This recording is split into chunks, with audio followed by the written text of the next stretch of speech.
If you want to know which K-pop company is the shittiest and which one is the best, this is the video that you've been waiting for. Some good companies have turned to bad, while some that people thought were bad turned out to be the best. That's why today I'm going to rate every single K-pop company in existing from 1 to 10. I spent a whole month working on this topic and 12 hours editing this video, so please watch it till the end or you can play it in the background. Let's get into it. Number 1. JYP Entertainment. You already know this company. They gave us Stray Kids twice, ITZY and NMIXX, but what's it really like behind the scenes?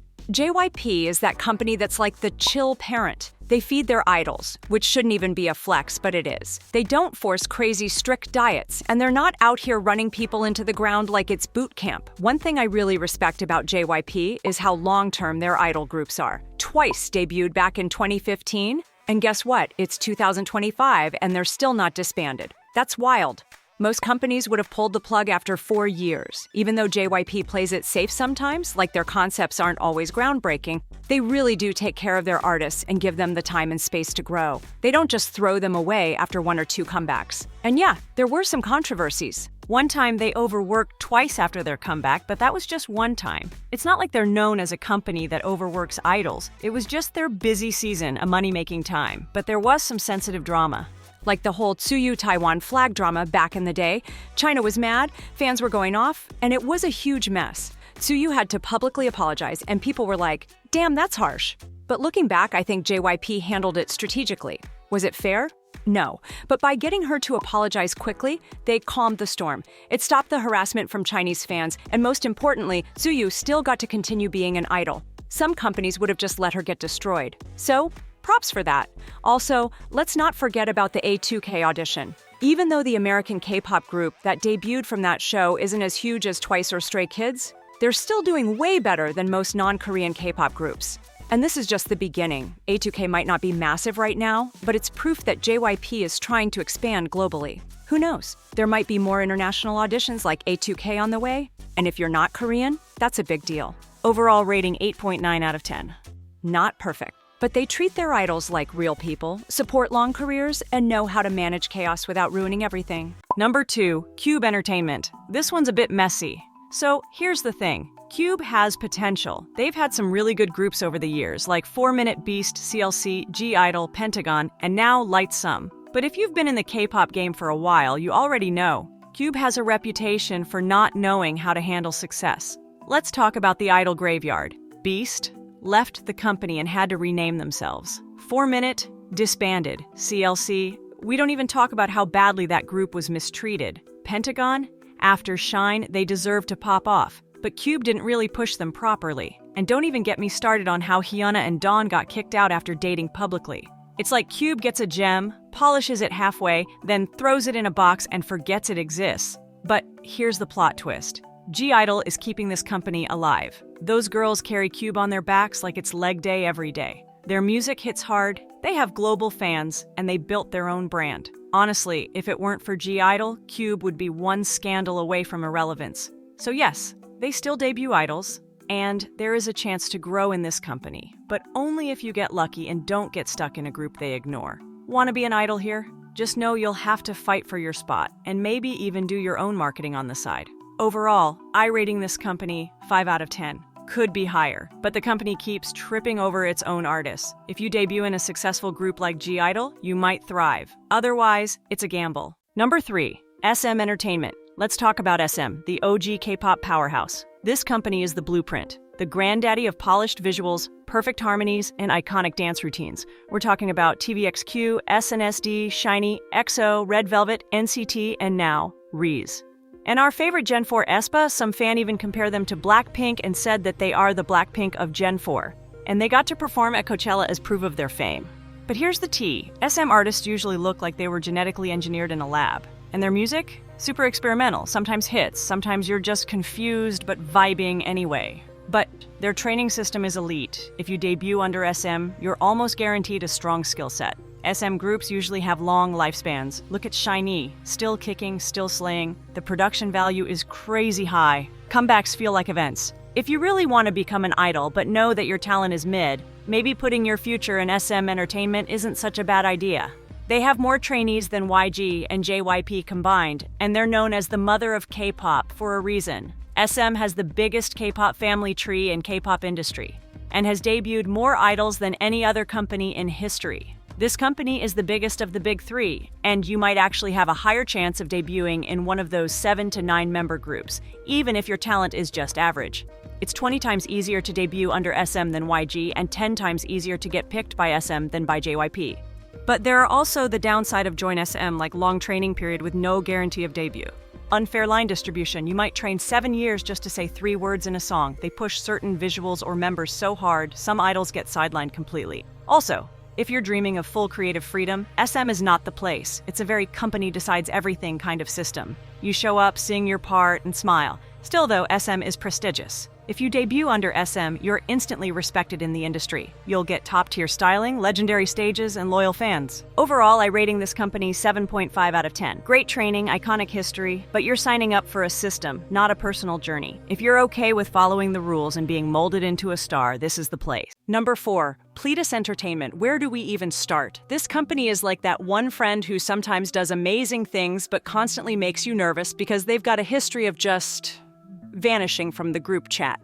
Let's break it down. The good stuff. 17 is literally carrying this company on its back like Atlas holding up the world. They self-produce, write, choreograph. They're a machine, and Pledis actually lets them do their thing. So props for that. Newest, before disbanding, also had a big redemption arc. They flopped, went on Produce 101, rose like a phoenix, and gained mad respect.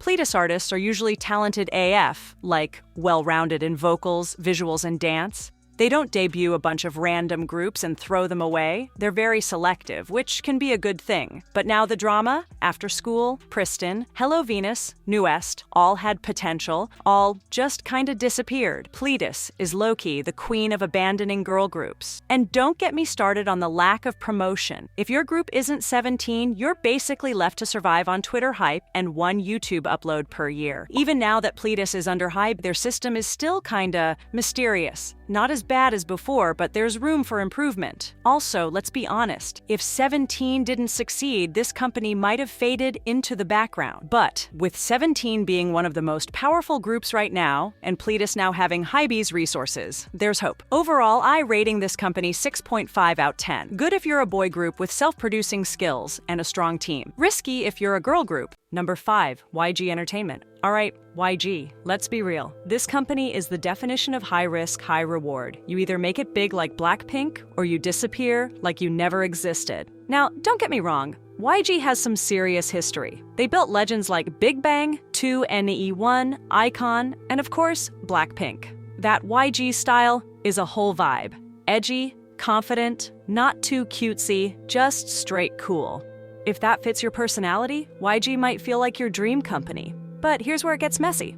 Let's talk about the disbandment curse. YG groups rarely last. It's like a 4 to 5 year contract with expiration written in bold letters. 2NE1, disbanded. iKON, left. Treasure, still around but barely pushed like Blackpink. Blackpink, individually renewed but group activities? We waiting, girl. I'm just saying, prepare your heart. Also, YG artists tend to vanish for no reason. Like they'll drop one comeback and then poof, radio silence for a whole year. You'll be like, did they disband or are they just on vacation? And you know, YG sometimes fumbles big time when it comes to handling controversy. But let's give credit where it's due. YG builds icons. When they debut a group, they go all in. Their music videos, cinematic, styling, top tier. Their artists become brands, not just idols. Blackpink became global ambassadors for literally everything. The power is real. So if you're someone who thrives in chaos, got that rebellious energy, and dreams of going global fast, YG might be your place, but just know you'll need thick skin and patience of a monk. But Baby Monster kinda still behind Blackpink's shadow. It's not groundbreaking like when Blackpink came out at all. I will rate this company 7 out of 10 because they keep their good song for their main idol and left other group behind. And also struggle to keep idol after 4 to 5 years because of contract disagreement. Kind of greedy. Number 6, HYBE Label, formerly Big Hit Entertainment. Alright, let's talk about HYBE, formerly known as Big Hit Entertainment, the company that revolutionized the K-pop industry with BTS. They've expanded massively, acquiring other labels and artists, but recent events have shown that not everything is as smooth as it seems. The most significant recent development is the departure of NewJeans from HYBE's subsidiary, ATTRAKT. The group announced they were terminating their exclusive contracts, citing mistreatment and manipulation by the agency. Member HYBE expressed that staying with ATTRAKT would only prolong their psychological pain and waste their time. The group also stated that they would continue their activities independently, free from ATTRAKT and HYBE. This move came after a series of disputes, including a failed ultimatum where NewJeans demanded the reinstatement of former ATTRAKT CEO Min Hee-jin, who had resigned following internal conflicts. The members expressed their desire to work with Min in the future, but ATTRAKT's refusal to acknowledge their concerns led to the group's decision to part ways. In response, ATTRAKT maintained that the exclusive contract with NewJeans remains in full effect and requested the group to continue collaborating on upcoming activities.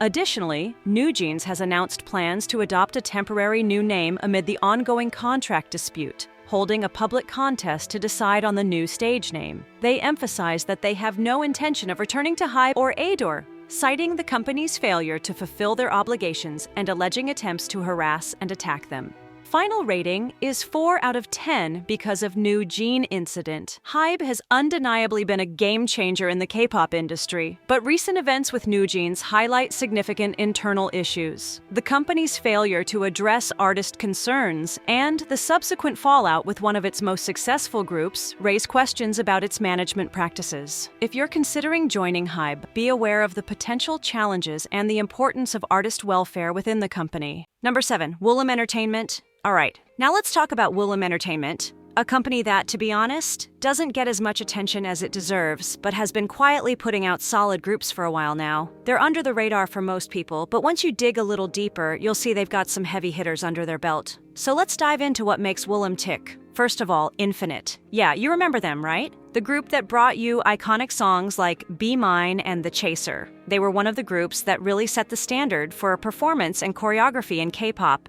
Now let's talk about Rocket Punch. They debuted in 2019 and are continuing to prove they've got the goods. Sure, they haven't reached the level of the industry giants like Twice or Blackpink, but they've got a decent following and some catchy tracks that keep them on the map. But with all that good stuff, there's one thing Woollim has struggled with: consistency. Like, sometimes they'll put out a banger and other times, crickets. They've had some rough spots where they've either under-promoted groups or let them sit on the back burner for too long. But hey, Woollim is still one of the more stable companies, and they have a good reputation when it comes to treating their idols with respect and making sure they can focus on quality music. They don't get involved in crazy scandals or overly dramatic public disputes. And that's honestly refreshing. Final rating is 7 out of 10. Good, but not great. If you're into underrated groups, Woollim's worth a look, but they're not going to dominate the charts anytime soon. Number 8, Metaverse Entertainment. All right, now we're diving into one of the most futuristic and experimental companies in the K-pop industry, Metaverse Entertainment. This isn't your typical K-pop agency. Instead of scouting trainees and debuting real-life idols, this company is all about virtual idols powered by AI and advanced technology. MAVE is made up of 4 hyper-realistic AI-generated members: Siu, Xena, Tyra, and Marty.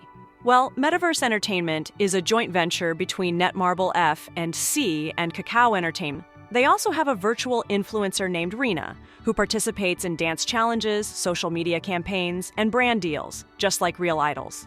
But here's the thing, as exciting and innovative as this is, there's still a level of uncertainty. This kind of virtual K-pop is uncharted territory. Will fans stay loyal to idols who don't physically exist? Can they compete with the emotional connection real-life idols build with fans? And how far can AI entertainment really go in a market that thrives on personality and authenticity? Final rating, 5 out of 10. Metaverse Entertainment is bold, unique, and has the potential to redefine the future of K-pop. But for now, it's still in the early stages. Just know it's a high-risk, high-reward situation. Number 9, Starship Entertainment.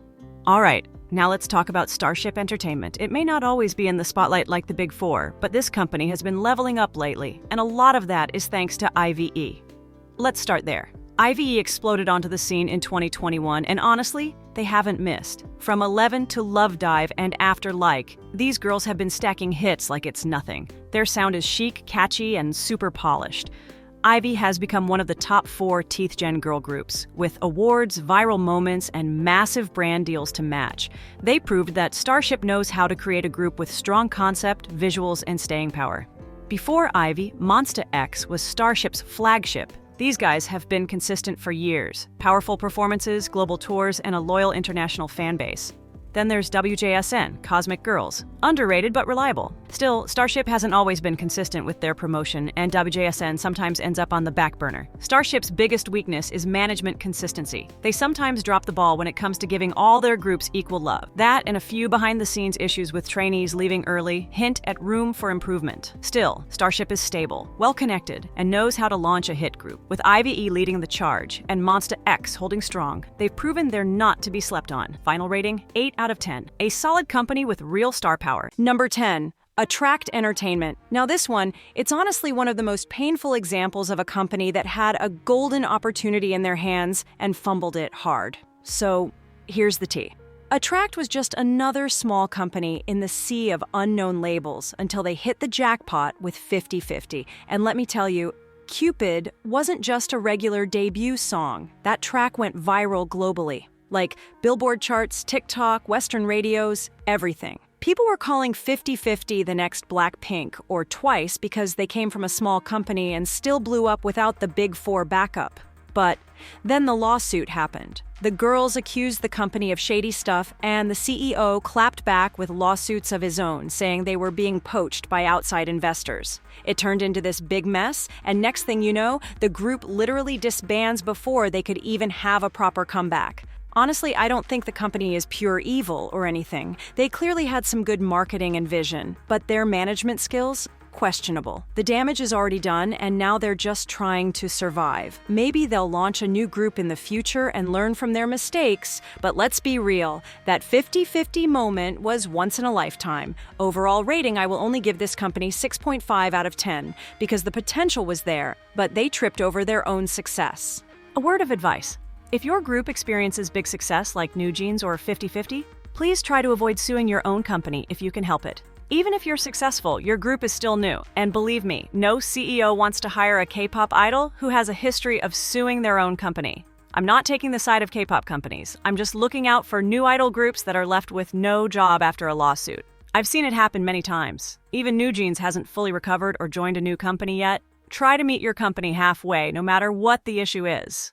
Number 11, RBW, Rainbow Bridge World. Now let's talk about RBW, one of those quietly powerful companies that somehow stayed relevant without creating chaos every 6 months. The most famous group from RBW? Mamamoo. And listen, if you love raw vocals, stage presence, and that we don't care about trends vibe, Mamamoo is that group. They came out strong, unique, and never tried to copy anyone else. They made their own lane, and even now, even though the members are doing more solo stuff, they still got love for each other and the company. That's rare, like really rare. You don't hear RBW's idols saying, "I was mistreated," or "They locked me in a basement for 7 years." They're one of the few companies where idols still act like family after their contract ends. Also, they debuted groups like ONIUS, Purple Kiss, and now they even own DSP Media. But let's keep it real. They're not a huge powerhouse like HYBE or SM, so don't expect crazy budgets or super flashy debuts. RBW focuses more on performance, vocals, and letting their artists be a little different. Here's a good example, Purple Kiss. They give these dark, witchy, creative vibes, not your typical cute or basic girl group concept. It's not mainstream, but they built a small cult fan base. And that's something money can't buy. Their music quality stays solid, and the fandom is strong, even if they're not dominating charts. That's loyalty. RBW isn't perfect, though. Promotion-wise, they're a little hit or miss. Sometimes they push the group hard. Sometimes it's like, wait, they had a comeback? So yeah, consistency could be better. But overall, if you're someone who wants a company that gives you creative freedom, doesn't drown you in scandals, and actually lets you breathe a little, RBW is pretty chill. Final rating, 8 out of 10. Number 12, Jellyfish Entertainment. Jellyfish Entertainment isn't as big as the top dogs, but they've had some solid acts like Vix and Card the Problem. On the plus side, if you're into vocal training, Jellyfish is solid. Their idols are well-trained performers, but overall growth for groups can feel slow. If you want long-term stability, Jellyfish might not be the best option. Final rating, 6 out of 10. Number 13, KQ Entertainment. KQ Entertainment has some serious potential.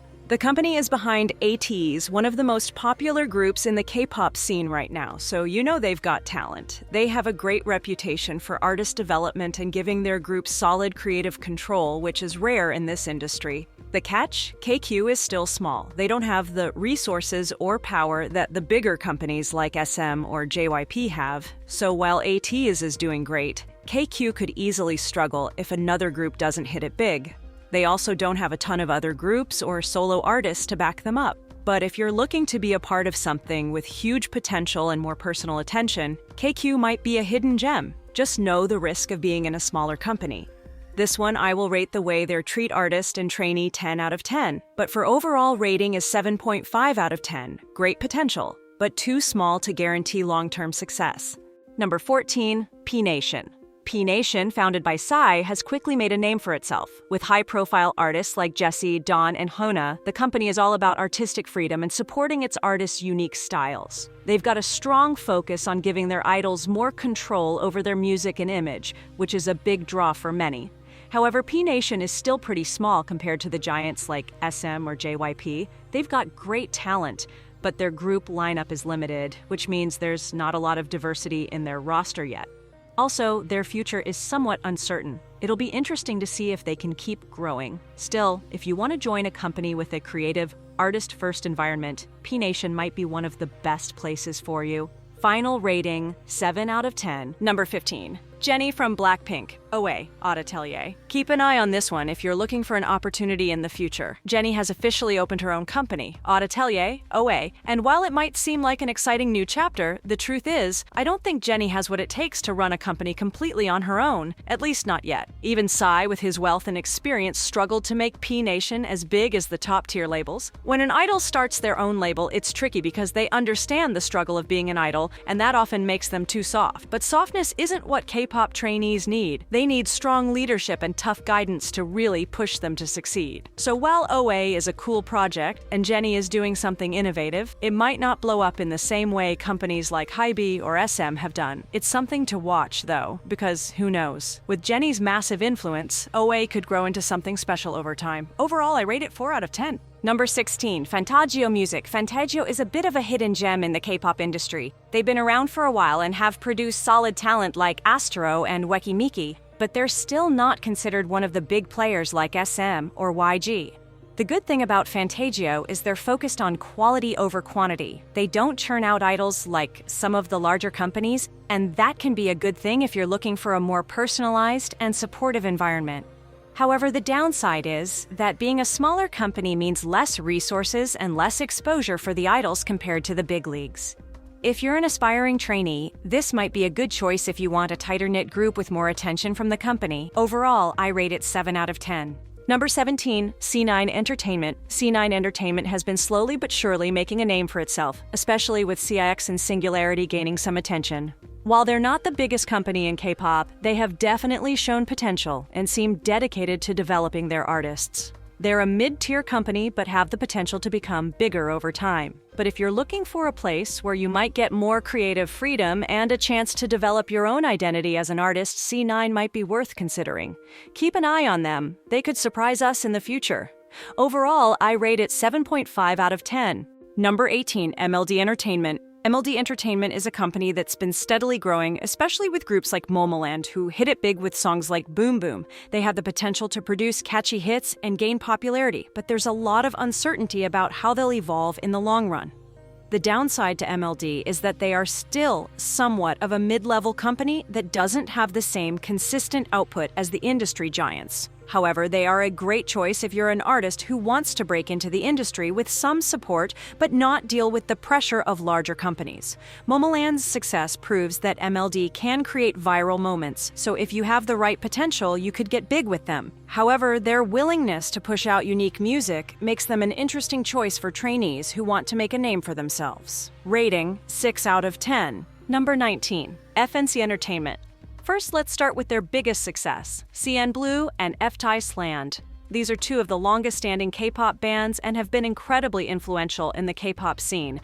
FTISLAND was also a big player in the early days of K-pop's push into the international scene. Unfortunately, AOA had a major scandal with former member Jimin, which left the group in a pretty bad spot. Now here's where things get a bit tricky with FNC. In recent years, they've been somewhat quiet, especially with their girl groups. They don't seem to push them as much as they used to, and that's led to some wondering whether FNC might be more focused on their bands than their K-pop girl groups. There are still fans that love AOA and have stuck with them through thick and thin, but the company hasn't been able to revitalize the group or give them consistent comebacks. But this year seemed like their girl group XG gets some good song that got them close to 100 million view. That is a mid-tier company level view. If they can keep this momentum, the company might be the at least half big as JYP. Overall, I rate this company 6.9 out of 10. Number 20, WM Entertainment. WM Entertainment is a company that used to be poppin' back in the day, especially with groups like B1A4 and Oh My Girl. They had a really solid reputation for creating idols with strong vocals, fun energy, and just overall lovable personalities. Like, they weren't trying to follow trends, they were just doing their thing and it worked. But lately, it's been quiet, real quiet. After Oh My Girl's peak, things started to slow down. And if you're a trainee joining WM today, you might feel like you're entering a company that's past its golden era. It doesn't mean it's bad, it just means the spotlight isn't as strong as before. The good part is, WM tends to treat their artists decently, and their creative direction is usually idol-driven, not too controlling. So if you're someone who values artistic freedom, you might vibe with WM more than a big label that tries to shape you into a perfect idol. But you need to be extra driven because the company might not give you the same momentum or push compared to the more aggressive labels. Rating, 6.5 out of 10. Number 21, Source Music. This one's a little tricky to talk about because for a lot of people, Source Music is no longer really Source Music. It's just another branch of HYBE now. Let's roll back a bit. This company used to be known for G Friend. That G Friend, one of the most iconic girl groups of their time. They had loyal fans, super clean concepts, great vocals, and everything seemed fine, until suddenly they disbanded. Just like that. No warning, no final goodbye tour, nothing. Fans were devastated, and till this day, people still throw shade at Source Music and HYBE too for handling that breakup so badly. Then they tried to bounce back with Lee Seraphim, which, let's be honest, is actually doing really well. They're stylish, performance-heavy, and HYBE put a lot of resources into them. But then again, remember the whole Kim Garam scandal? That situation got messy real quick. It caused major backlash and showed that Source, or HYBE through Source, can't really handle controversies well when it comes to idols. Also, let's be real, Source doesn't really feel like its own company anymore. It feels like HYBE just using the brand as a subdivision, like, oh yeah, you're under Source, but we run the show. Overall rating is 5.9 out of 10. They have the name, the budget, and the platform, but honestly, too many scars from Gia Friends' disbandment, and they still feel like they're under Big Boss HYBE's shadow. Number 22, MODHAUS, Triples's company. Now this one right here, MODHAUS is actually kind of refreshing. They manage Triplesy, and let me tell you, Triples is not your average girl group. They're experimenting with decentralized concepts, letting fans vote for subunits and releases. It's like K-pop meets Web3. But here's the thing, yo. While it's super cool and innovative, this whole fan vote system could backfire if not managed well. And since MODHAUS is still small, it doesn't have the same safety net or budget like the big companies. But the creativity, top tier. Overall rating, 7.5 out of 10. Could grow into something big if they don't flop the concept or run out of budget. Definitely a fun one to watch. Number 23, THEBLACKLABEL. Okay, let's talk about THEBLACKLABEL. This one got a lot of buzz, mostly because it's connected to YG. Like, it's a sub-label founded by Teddy, the guy behind a bunch of Blackpink's hits. So yeah, the production quality, top-notch. Music-wise, no problem at all. But here's the thing. The Black Label feels more like a producer's playground than a place that's actively building a ton of new idols. They do have artists like Somi, Zion.T, and Taeyang, which is cool. But if you're a trainee looking to debut, you might be stuck waiting forever. They're selective and they move slow. Also, rumor is the label vibes are super chill, more like an artist agency than a hardcore idol training camp. Which sounds nice, but it might not be the best place if you're hungry to train every day like a traditional idol. Overall, rating 7 out of 10. Amazing for music, visuals, and chill artist freedom, but don't count on them to pump out idol groups anytime soon. Number 24, KOZ Entertainment, under HYBE. Here's the deal. KOZ is small but super promising. They're not trying to create 20 groups at once. They're focused. Zico debuted Boy Next Door. And let me tell you, those boys got potential. The styling, the music, even their debut vibes. Solid. You can tell Zico had a hand in their identity. What makes KOZ different is that they actually respect artistry. You're not just a product, you're someone with a vision. But again, small company equals slower debut chances. If you make it in though, you'll probably be treated better than at most places. Overall, rating 8/10 small but strong, great leadership under Zico, creative freedom, but still growing, so don't expect the scale of HYBE or JYP. So that's all for today's video. Don't forget to buy some of our beautiful merch to support our channel. If you can't afford the merch, just click subscribe, it means a lot to us.